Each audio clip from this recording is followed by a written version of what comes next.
Hello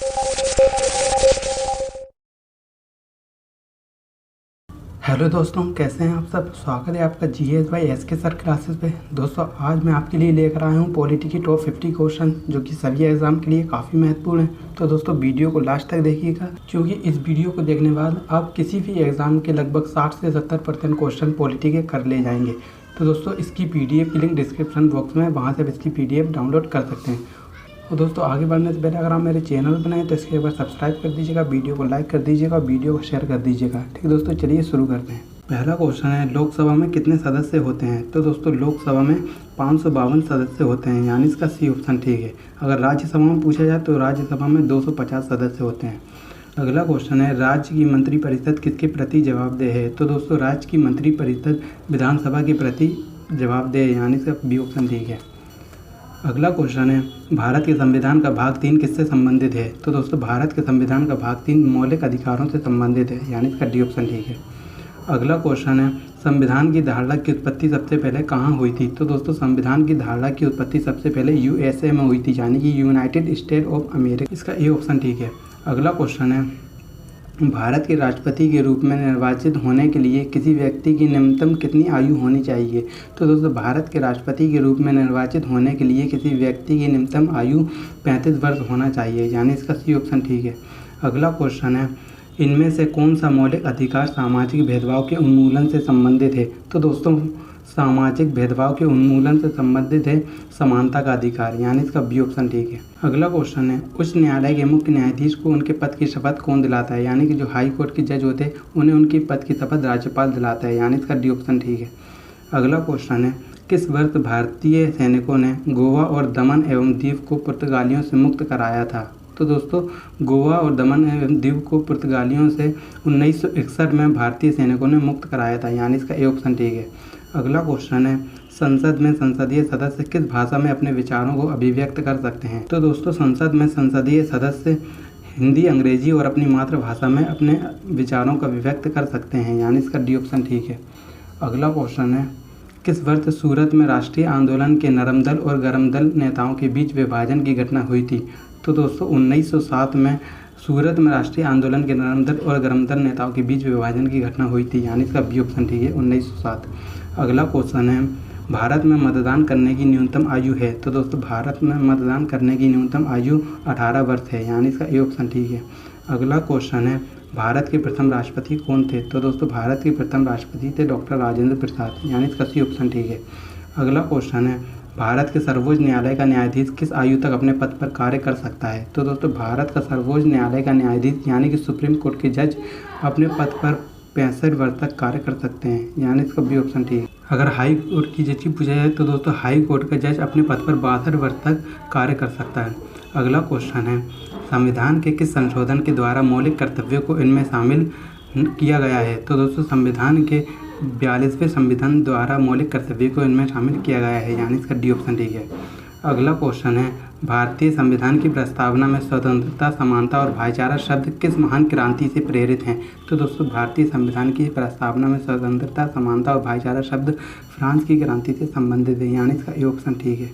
अगला question है, संविधान की किस सूची में केंद्र और राज्यों के बीच शक्ति विभाजन का वर्णन किया गया है। तो दोस्तों, संविधान की 7वीं अनुसूची में केंद्र और राज्य के बीच शक्ति विभाजन का वर्णन किया गया है, यानी इसका सी ऑप्शन ठीक है। अगला क्वेश्चन है, निम्नलिखित में से कौन राज्य के राज्यपाल को उसके पद से बर्खास्त कर सकता है। तो दोस्तों, राज्य के राज्यपाल को उसके पद से राष्ट्रपति बर्खास्त कर सकता है, यानी इसका बी ऑप्शन ठीक है। अगला क्वेश्चन है, भारतीय संविधान का कौन सा भाग राज्य के नीति निर्देशक सिद्धांतों से संबद्ध है। तो दोस्तों, भारतीय संविधान का भाग 4 राज्य के नीति निर्देशक सिद्धांतों से संबद्ध है, यानी इसका डी ऑप्शन ठीक है। अगला क्वेश्चन है, भारत का राष्ट्रपति लोकसभा में कितने सदस्य नामित कर सकता है। तो दोस्तों, भारत का राष्ट्रपति लोकसभा में 2 सदस्य नामित कर सकता है, यानी इसका ए ऑप्शन ठीक है। अगर राज्यसभा में पूछा जाए तो राज्यसभा में 12 सदस्य नामित कर सकता है। अगला क्वेश्चन है, भारत के संविधान का 44वां संशोधन मौलिक अधिकारों की श्रेणी से निम्न में से किस अधिकार को हटाता है। तो दोस्तों, भारत के संविधान का 44वां संशोधन मौलिक अधिकारों की श्रेणी से संपत्ति के अधिकार को हटाता है, यानी इसका सही ऑप्शन ठीक है। अगला क्वेश्चन है, संघ के लेखा से संबंधित भारत के नियंत्रक एवं महालेखाकार की लेखा परीक्षा रिपोर्ट प्रस्तुत की जाएगी। तो दोस्तों, महालेखाकार की लेखा परीक्षा रिपोर्ट राष्ट्रपति को प्रस्तुत की जाएगी, यानी इसका बी ऑप्शन ठीक है। अगला क्वेश्चन है, भारतीय संविधान द्वारा कितनी भाषाओं को मान्यता दी गई है? तो दोस्तों भारतीय संविधान द्वारा 22 भाषाओं को मान्यता दी गई है, यानी इसका डी ऑप्शन ठीक है। अगला क्वेश्चन है, धर्म, नस्ल, जाति, लिंग अथवा जन्म स्थान के आधार पर भेदभाव को किस अनुच्छेद में निषेध बताया गया है? तो दोस्तों धर्म, नस्ल, जाति, लिंग अथवा जन्म स्थान के आधार पर भेदभाव को अनुच्छेद 15 में निषेध बताया गया है, यानी इसका ए ऑप्शन ठीक है। अगला क्वेश्चन है, देश देश देश में कल्याणकारी राज्य की संकल्पना का वर्णन किया गया है? तो दोस्तों कल्याणकारी राज्य की संकल्पना का वर्णन नीति निर्देशक सिद्धांत में किया गया है, यानी इसका सी ऑप्शन ठीक है। अगला क्वेश्चन है, संविधान का कौन सा अनुच्छेद भारतीय नागरिकों को समानता का अधिकार प्रदान करता है? तो दोस्तों संविधान का अनुच्छेद 14 भारतीय नागरिकों को समानता का अधिकार प्रदान करता है, यानी इसका बी ऑप्शन ठीक है। अगला क्वेश्चन है, यदि भारत का राष्ट्रपति इस्तीफा देता है तो वह किसे त्यागपत्र प्रस्तुत करेगा? तो दोस्तों भारत का राष्ट्रपति अपना त्याग उपराष्ट्रपति को प्रस्तुत करेगा, यानी इसका डी ऑप्शन ठीक है। अगला क्वेश्चन है, संसद के संयुक्त सत्र का सभापतित्व कौन करता है? तो दोस्तों संसद के संयुक्त सत्र का सभापतित्व लोकसभा अध्यक्ष करता है, यानी इसका ए ऑप्शन ठीक है। अगला क्वेश्चन है, संघ लोक सेवा आयोग कैसा निकाय है? तो दोस्तों संघ लोक सेवा आयोग एक संवैधानिक निकाय है, यानी इसका सी ऑप्शन ठीक है। अगला क्वेश्चन है, आपातकाल की घोषणा के समय भारत का प्रधानमंत्री कौन था? तो दोस्तों आपातकाल की घोषणा के समय भारत का प्रधानमंत्री इंदिरा गांधी थी, यानी इसका बी ऑप्शन ठीक है। अगला क्वेश्चन है, निम्न में से किसने संविधान सभा के संवैधानिक सलाहकार के रूप में कार्य किया? तो दोस्तों संविधान सभा के संवैधानिक सलाहकार के रूप में बी.एन. राव ने कार्य किया, यानी इसका डी ऑप्शन ठीक है। अगला क्वेश्चन है, भारत में किसी राज्य के लिए वित्त आयोग का गठन कौन करता है? तो दोस्तों भारत में किसी राज्य के लिए वित्त आयोग का गठन राज्यपाल करता है, यानी इसका ए ऑप्शन ठीक है। अगला क्वेश्चन है, निम्नलिखित में से किस संविधान संशोधन द्वारा निजी संपत्ति के अधिकार को मूलभूत अधिकारों की सूची से निकाला गया है? तो दोस्तों संविधान संशोधन 44वें द्वारा निजी संपत्ति के अधिकार को मूलभूत अधिकारों की सूची से निकाला गया था, यानी इसका सी ऑप्शन ठीक है। अगला क्वेश्चन है, निम्न में से किस अधिकार को डॉक्टर बी.आर. अम्बेडकर द्वारा संविधान के हृदय तथा आत्मा के रूप में वर्णित किया गया है? तो दोस्तों संवैधानिक उपचार का अधिकार को डॉक्टर बी.आर. अम्बेडकर द्वारा संविधान के हृदय तथा आत्मा के रूप में वर्णित किया गया है, यानी इसका बी ऑप्शन ठीक है, अनुच्छेद 32 में और जी। अगला क्वेश्चन है, भारतीय संविधान में राज्य की नीति निर्देशक तत्वों की धारणा किस देश के संविधान से ग्रहित की गई थी? तो दोस्तों भारतीय संविधान में राज्य की नीति निर्देशक तत्वों की धारणा आयरलैंड के संविधान से ग्रहित की गई थी, यानी इसका डी ऑप्शन ठीक है। अगला क्वेश्चन है, सूचना का अधिकार अधिनियम देश देश देश में पारित हुआ? तो दोस्तों सूचना का अधिकार अधिनियम 2005 में पारित हुआ, यानी इसका ए ऑप्शन ठीक है। अगला क्वेश्चन है, संविधान सभा ने भारत के संविधान को अपनाया? तो दोस्तों संविधान सभा ने भारत के संविधान को 26 नवंबर 1949 में अपनाया। अगर पूछा जाए लागू कब हुआ, तो दोस्तों लागू 26 जनवरी 1950 में हुआ, यानी इसका सी ऑप्शन ठीक है, 26 नवंबर 1949 को संविधान सभा ने भारत के संविधान को अपनाया। अगला क्वेश्चन है, निम्न में से किस देश में लिखित संविधान नहीं है? तो दोस्तों लिखित संविधान इंग्लैंड में नहीं है, यानी इसका बी ऑप्शन ठीक है। अगला क्वेश्चन है, प्रथम लोकसभा के अध्यक्ष कौन थे? तो दोस्तों प्रथम लोकसभा के अध्यक्ष थे जी.वी. मावलंकर, यानी इसका डी ऑप्शन ठीक है। अगला क्वेश्चन है, हमारे संविधान का कौन सा अनुच्छेद संविधान में संशोधन की प्रक्रिया को निर्धारित करता है? तो दोस्तों संविधान का अनुच्छेद 368 संविधान में संशोधन की प्रक्रिया को निर्धारित करता है, यानी इसका ए ऑप्शन ठीक है। अगला क्वेश्चन है, संविधान सभा की प्रारूप समिति के सभापति कौन थे? तो दोस्तों संविधान सभा की प्रारूप समिति के सभापति थे डॉक्टर बी.आर. अम्बेडकर, यानी इसका सी ऑप्शन ठीक है। अगला क्वेश्चन है, राज्यसभा का पदेन सभापति कौन होता है? तो दोस्तों राज्यसभा का पदेन सभापति उपराष्ट्रपति होता है, यानी इसका बी ऑप्शन ठीक है। अगला क्वेश्चन है, भारत में राज्य के राज्यपाल की नियुक्ति कौन करता है? तो दोस्तों भारत में राज्य के राज्यपाल की नियुक्ति करता है राष्ट्रपति, यानी इसका डी ऑप्शन ठीक है।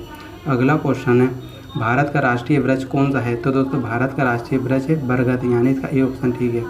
अगला क्वेश्चन है, भारतीय संविधान का वह अनुच्छेद जो आपातकाल की घोषणा पर स्वतः निलंबित हो जाता है कौन सा है? तो दोस्तों भारतीय संविधान का अनुच्छेद 19 आपातकाल की घोषणा पर स्वतः निलंबित हो जाता है, यानी इसका सी ऑप्शन ठीक है। अगला क्वेश्चन है, राज्य कार्यकारिणी का मुखिया कौन होता है? तो दोस्तों राज्य कार्यकारिणी का मुखिया राज्य का राज्यपाल होता है, यानी इसका बी ऑप्शन ठीक है। अगला क्वेश्चन है, सर्वोच्च न्यायालय के न्यायाधीश की नियुक्ति कौन करता है? तो दोस्तों सर्वोच्च न्यायालय के न्यायाधीश की नियुक्ति करता है राष्ट्रपति, यानी इसका डी ऑप्शन ठीक है। हाई कोर्ट के जज होते उनकी नियुक्ति राष्ट्रपति करता है। अगला क्वेश्चन है, संसद के सत्रों के मध्य अधिकतम अंतराल हो सकता है? तो दोस्तों संसद के सत्रों के मध्य अधिकतम अंतराल 6 माह का हो सकता है, यानी इसका ए ऑप्शन ठीक है। अगला क्वेश्चन है, रक्षा बलों का सर्वोच्च नियंत्रण किसके पास रहता है? तो दोस्तों रक्षा बलों का सर्वोच्च नियंत्रण राष्ट्रपति के पास रहता है, यानी इसका सी ऑप्शन ठीक है। अगला क्वेश्चन है, किस संविधान संशोधन द्वारा पहली बार प्रस्तावना में संशोधन किया गया? तो दोस्तों संविधान संशोधन 42वें द्वारा पहली बार प्रस्तावना में संशोधन किया गया, यानी इसका बी ऑप्शन ठीक है। अगला क्वेश्चन है, धन विधेयक कहाँ प्रस्तुत किया जा सकता है? तो दोस्तों धन विधेयक लोकसभा में प्रस्तुत किया जा सकता है। ठीक है दोस्तों, आज के लिए इतना ही। आई होप आपकी वीडियो पसंद आई हो। कमेंट बॉक्स में बताइएगा वीडियो कैसी लगी। अगर आपको वीडियो पसंद आई हो, वीडियो को लाइक कर दीजिएगा, वीडियो को शेयर कर दीजिएगा। अगर आप मेरे चैनल पर नए तो इसके बाद सब्सक्राइब कर दीजिएगा। ठीक है दोस्तों, मिलते हैं अगली वीडियो के साथ। Goodbye, take care.